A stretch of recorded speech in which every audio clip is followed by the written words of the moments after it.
And some people find that very helpful, especially if you didn't have validation modeled for you when you were a kid.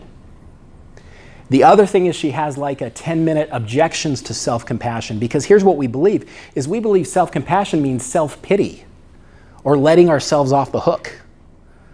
If I'm compassionate with myself, it means everything I do is awesome. No.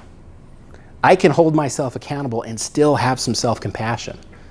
There's something in the book that I call compassionate diffusion, which is the ability to go from here to here so that we can see clearly before we make decisions.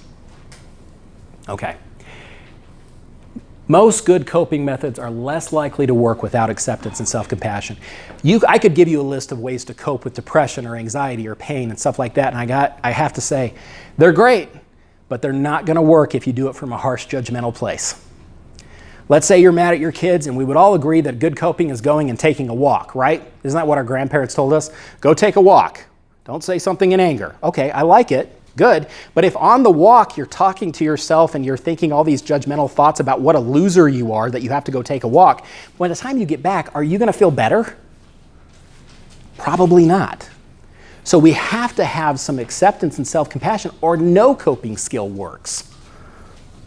This is why this is the entire BOW, the entire ball of wax. If we don't have this, it's very difficult for any good coping skill to be effective. No matter who the therapist is, no matter how much medications you're on, and I'm not opposed to medications. Don't go off medications if you're on them from that.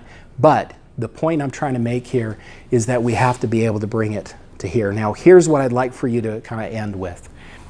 What we're trying to do is validate a feeling, follow a plan. When I got up this morning, I had a feeling of, I don't want to get up. Mornings suck.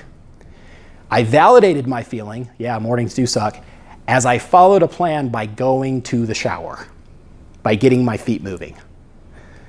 Contrasted with follow a feeling, and I'm sorry, the happy and frowny faces, I guess, are a little judgmental, but following a feeling in validating a plan sounds like this.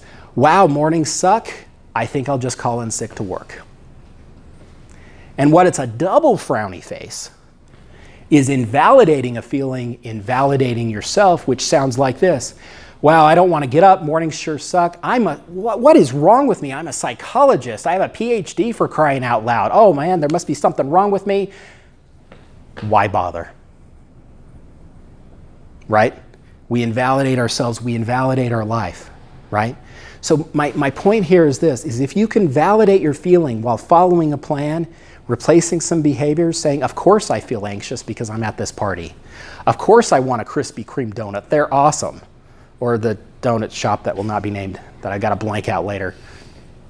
All right, of course you want those things, but we can validate it while we still replace it with some healthy behaviors.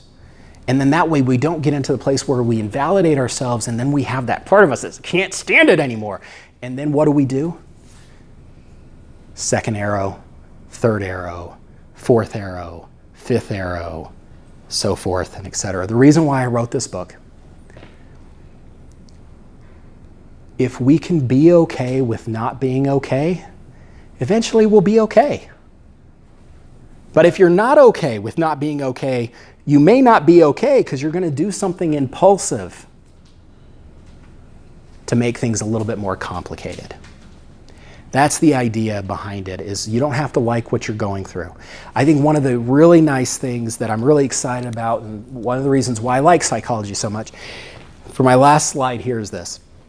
The brain is plastic. That means it can form new connections and it can learn and it can grow no matter what's happened to you in your life. You can form new connections in your brain. That's very encouraging. I hope that it comes across that way. Because if we can acknowledge ourselves and we can kind of gently replace the negative with some of the positive, some behaviors that actually work for us, it doesn't mean our life will go perfect. We don't believe the beer commercial. But our life becomes less complex and we're able to move on. The second half of the book talks about this development of acceptance type of way, but you can read more about it on the website if you want to, and I do appreciate your time and watching, so thank you so much for everything. All right, thank you, bye-bye.